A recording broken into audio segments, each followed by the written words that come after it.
அங்கநெடு மதுள் புடைசூழ் அயோத்தி என்னும் அணிநகரத் துலகனைத்தும் விளக்கும் சோதி வெங்கதிரோன் குலத்துக்கோர் விளக்காய்த் தோன்னி விண்முழுது முயக்கொண்ட வீரன் தன்னை.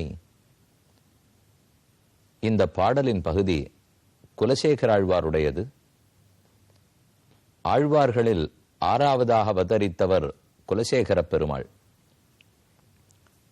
அவர் பெருமாள் திருமொழி என்னும் 105 பாடல்கள் கொண்ட திவ்ய பிரபந்தத்தை அருளி செய்துள்ளார். அதில் கடைசி 10 பாசுரங்கள் தொடங்கும் போது இப்படி கூறுகிறார்: ராமன் வெங்கதிரோன் குலத்துக்கோர் விளக்காய் தோன்றினான். வெங்கதிரோன் சூரியன். சூரியனுடைய குலத்திலே பிறந்தவனி ராமன். சூரியனை ஆதவன், கதிரவன், சூரியன், அர்க்கன் என்று பல திருநாமங்களாலே அழைக்கிறோம். அந்த சூரியனுடைய குலத்திலேயே தோன்றினவன் ஸ்ரீராமச்சந்திரன். தமிழில் ஞாயிறு என்று சொல்லுவதுண்டு. கிழமைகளுள் ஞாயிற்றுக்கிழமை சூரியனாலேயே பெயரிடப்பட்டுள்ளது. ஞாயிறு என்னும் பெயருடைய ஒரு கிராமத்தில் ஸ்வர்ணராமர் எழுந்தருளி உள்ளார். அவரைத்தான் இந்த வாரம் நாம் தரிசிக்கப் போகிறோம். சென்னை செங்குன்றம். செங்குன்றத்திலிருந்து 15 கிலோமீட்டர் தொலைவில் உள்ளது ஞாயிறு என்னும் கிராமம். அருகில் சூரியனாருடைய கோயில் பிரசித்தமாக விளங்குகிறது. இங்குதான் சீதா, லக்ஷ்மண, ஹனுமத் சமேத ஸ்வர்ணராமர் எழுந்தருளி இருக்கிறார். ஸ்வர்ண ஆஞ்சநேய சுவாமியும் இத்திருக்கோயிலில் உள்ளார். கோயில் அழகான சன்னிவேசத்தில் உள்ளது. கோயிலுக்குள் புகுந்து ஓர் முறை வலம் வருகிறோம். அழகான மண்டபங்கள், கோபுரங்கள், பிராகாரங்கள் சுத்தமாக பராமரிக்கப்பட்டு வருகிறது. இங்கிருக்கும் முக்கியமான மூர்த்திகள் பூமியை ஏதோ ஒன்றுக்காக தோன்றும் போது பூமிக்கு அடியிலிருந்தே கிடைத்தவர்கள். இயற்கையான அழகான மரச்சூழல். இந்த ஸ்தலத்துக்கு 2 மரங்கள். ஒன்று வேப்ப மரம், மற்றொன்னு அரச மரம். வேப்பங்கொழுந்து நம் ஆரோக்கியத்துக்கு நன்மை செய்யும். அரச மரம் மரங்களுக்கெல்லாம் அரசாக விளங்கும். இந்த 2த்துக்கும் ஒரு சம்பந்தம் உள்ளது. ஞாயிறு சூரியன். சூரிய குலத்திலேயே ராமன் தோன்றியிருக்கிறான். ஆகையால் இந்த கிராமத்தில் இருப்பது சாலச் சிறந்தது. அதோடு ஆரோக்கியம் பாஸ்கராதிச்சேத் என்று ஒரு பிரமாணம் உண்டு. நமக்கு உடல் நலம், ஆரோக்கியம் நன்கு இருக்க வேணுமானால் சூரியனைத்தான் வணங்கி வேண்ட வேண்டும் என்று இது கூறுகிறது. வேப்ப மரம் ஆரோக்கியத்துக்கு நல்லது. சூரியன் ஆரோக்கியத்தையே கொடுக்கக்கூடியவர். இவ்விரண்டும் சேர்ந்ததோடு அரச மரம். சக்கரவர்த்தி திருமகன் ராமன், அரசர்களுக்கெல்லாம் அரசன். அரச மருந்தான் அடிசூடும் அரச அல்லால்னு குலசேகரரே சாதிக்கிறார். ஆகவே அரசமரம், வேப்பமரம், சூரியன், ஞாயிறு என்னும் பெயர் பெற்ற இவ்வூர் அனைத்தும் ஸ்வர்ணராமனுக்கு கட்டியம் கூறுகின்றன. நாம் மேலே உள்ளே சென்று இங்கிருக்கும் எல்லா பெருமான்களையும் தரிசிக்கப் போகிறோம். அதற்கு முன்பாக ராமனுடைய படை சுக்ரீவன், ஹனுமான், ஜாம்பவான் ஆகியவர்களெல்லாரும் வழி நடத்த கிஷ்கிந்தையிலிருந்து புறப்பட்டு தெற்கு நோக்கி வந்து சேர்கிறது. சஹ்யமலை, மலையமலை, நீலகிரி தொடர் இவற்றையெல்லாம் கடந்து மகேந்திரகிரியை அடைந்தார்கள். அது மேற்கு சமுத்திர கரை. மலையின் மேற்கு தொடர்ச்சியிலிருந்து கிழக்கு புறத்துக்கு ராமன் ஏறி இறங்கி பார்த்தான். பின்னால் தான் பாரத தேசத்தினுடைய கிழக்கு பகுதிக்கே வந்தார்கள். அடியேன் கீழே கூறியபடிக்கு கன்னியாகுமரி, திருச்செந்தூர், தூத்துக்குடி, இப்புறத்தில் இருக்கும் வேளாவனம், அந்த வனத்தையும் தாண்டி வடக்கே ராமநாதபுரம், ராமேஸ்வரம், அங்கிருக்கும் திருப்புல்லானி, அதுவரைக்கும் வந்து சேர்ந்து விட்டார்கள். ராமன் கடலை கண்டவுடன் இதோடு நாம் நிற்போம், இனி எப்படி தாண்ட வேண்டும்ங்கிற யோசனை செய்வோம் என்று கூறி அனைத்து படையும் தண்டு இறக்கினான். அப்போது கூறுகிறான், நீங்கள் ஜாகிரதையாக இருக்க வேண்டும். 4வது சர்க்கத்தில் உள்ளது. 100 ஸ்லோகங்களுக்கு மேல் நாம் பார்க்க வேண்டும். சர்வா சேனா நிவேஷ்யந்தாம் வேலாயாம் ஹரிபுங்கவ சம்பிராப்தோ மந்திரகாலோனஹ சாகரசேக லங்கனே. வரவேண்டிய மார்க்கம் வந்துவிட்டோம், இனி கடலை கடப்பதற்குண்டான ஆலோசனம் செய்ய வேண்டும். உடனே சுக்கிரீவன் படையை 3ஆக பிரித்து ஒன்னொன்னுத்துக்கும் தலைவர்களை நியமித்து அமர்த்தினான். ராமன் ஆணையிட்டார், எந்த சேனாபதியும் படையை விட்டு பிரிந்து போகக்கூடாது, கண்டதையும் சாப்பிடக்கூடாது. ஏனால் நாம் ராட்சசர்களுக்கு அருகே வந்திருக்கிறோம், அவர்கள் எங்கும் நம்மை தாக்க பார்க்கலாம். ஸ்வாம் ஸ்வாம் சேனாம் சமுத்திஜ்ய மாச்சகச்சித் குதோ விரஜேத் கச்சந்து வானரா சூரா ஞேயம் சன்னம் பயஞ்சனஹ வேலாவனமுபாகம்ய ததஸ்தே ஹரிபுங்கவாக நிவிஷ்டாச்ச பரம்பாரம் காங்ஷமானா மகோததேஹே. வேலாவனத்தை தாண்டினார்கள். எப்படி ராமன் முடிவெடுக்கப் போகிறார், இந்த கடலை எப்படி தாண்ட போகிறோம் என்று நினைத்து மொத்த குரங்குகளும் அமர்ந்தார்கள்.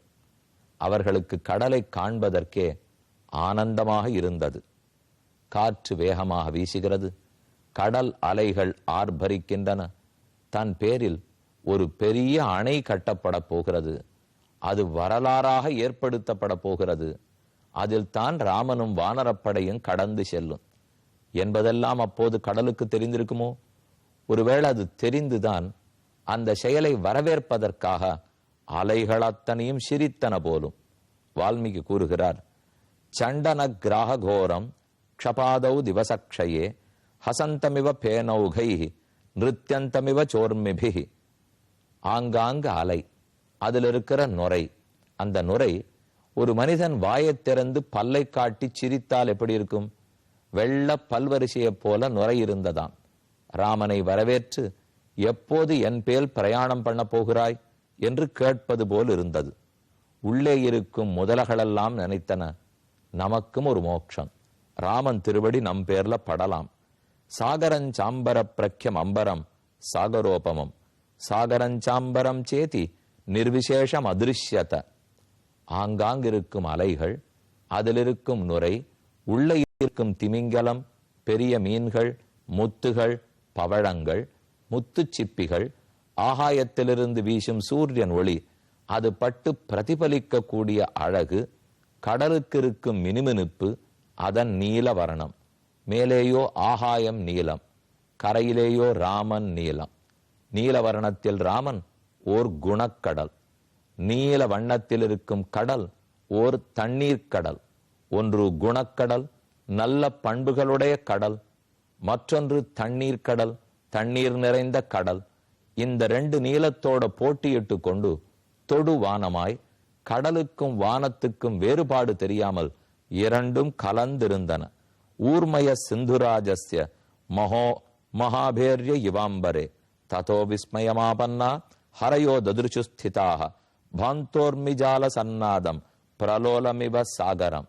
கடல் பெருசாக ஆர்ப்பரித்தது, கொந்தளித்தது.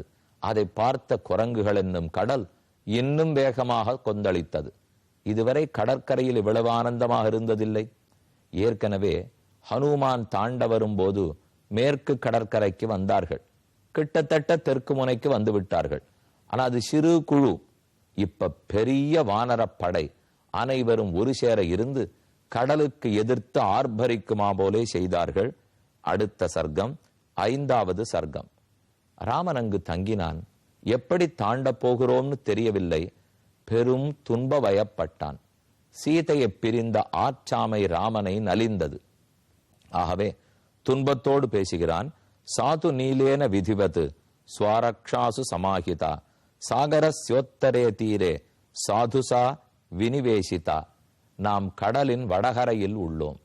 சீதை கடலுக்கு நடுவே தென்கரையில் இருக்கலாம். அந்த சீதை என்னை பிரிந்து எவ்வளவு துன்பப்படுகிறாளோ.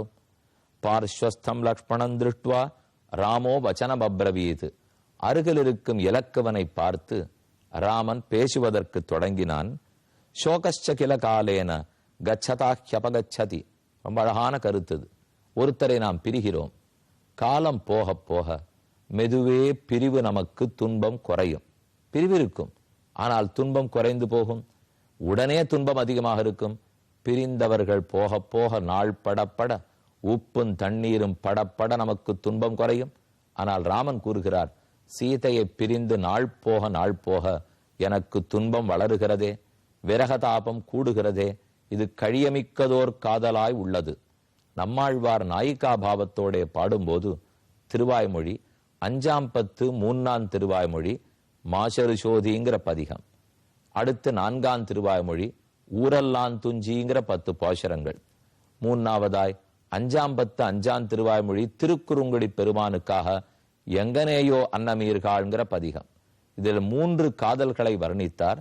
பேரமர் காதல், நம்மாழ்வார் பெருமானை காதலிக்க அதனால் ஊரிலேயே சண்டை ஏற்பட்டு விட்டதாம்.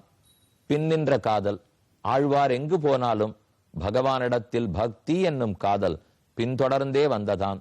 கழியமிக்கதோர் காதல், பெருமானை பிரிந்தால் காதல் மறந்து போகவில்லை, தனிமையில் கூட வாட்டி வதக்கி மேலும் மேலும் காதல் வளர்ந்தது. நமே துக்கம் ஹிருதேதிச்ச ஏததேவ அனுசோசாமி வயோஸ்யாஹ்யதிவர்த்ததே. காலம் போக போக எனக்கு துன்பம் மிகுகிறதே, எப்போது அவளை திருப்பி பார்ப்பேன்? ஆகாயத்தில் ராவணன் தூக்கி சென்ற போது ஹா ராம ஹா நேதேதி நாதேதி பிரியாசாமாம் ஹிரியமானாயத் அப்ரவீத். ராம அச்சமாட்டாயா என்று சீதை கூப்பிட்டது எனக்கு ரீங்கரிக்கிறதே. விஜித்த சத்ருன் திரக்ஷாமி சீதாம் ஸ்பீதாமிவ ஸ்வயம். என்னைக்குத்தான் அரக்கர்களை ஜெயித்து சீதையை திருப்பி கூண்டு கொண்டு வருவேனோ. கதம் ஜனகராஜஸ்ய துகிதா மமச்ச பிரியா. ஜனகனுக்கு என்ன பதில் சொல்லுவேன்? என்னை நம்பி என்னோ கைப்பிடித்து கொடுத்தார். ஸ்வபாவதனுகானூனம் சோகேனான அனசேனச்ச சோகேன அனசனேனச்ச பூயஸ்தனுதரா சீதா தேசகால விபர்யயத். இதுவரை சீதை தூங்கின காலம் மாறி தூங்கியதில்லை, உணவு காலம் மாறியதில்லை. ஆனால் என்னை கைப்பிடித்து ஒருவேளை அதெல்லாம் கஷ்டம் கொடுத்து விட்டேனோ? உணவே இல்லையோ, காலம் தூக்கமே இல்லாமல் தவிக்கிறாளோ? கதானு ராட்சசேந்திரஸ்ய நிதாய உரசி சாயகான் சோகம் பிரத்யாகரிஷ்யாமி சோகமுத்ஸ்ருஜ்ய மானசம். எப்போது ராவணனை அழித்து சீதைக்கு நன்மை தேடி வைப்பேன் தெரியவில்லை. இந்த சோகம் நம்ம விட்டு எப்போது போகும் புரியவில்லை என்று ராமன் அழுது அரற்றி கொண்டிருக்கிறார். அப்போது மெதுவே சூரியன் மறைகிறான்.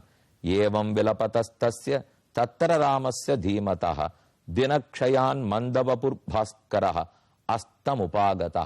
தினம் நாள் கழிந்தது, சூரியன் இறங்கினான். ஏன் தெரியுமா? நம் குலத்தில் பிறந்த ராமன் மிகவும் துன்பப்பட்டு அழுகிறான். அவன் படும் துன்பத்தை என் கண்களால் பார்க்க இயலாது. இங்கு ராமன் துயரை பார்க்க மாட்டாமல் சூரியன் ஒளித்தான். இனி அடுத்த சர்க்கத்தில் எப்படி தாண்டுவதற்கு பேசப் போகிறார்கள், ராவண பவனத்தில் என்ன நடந்தது என்று பார்ப்போம்.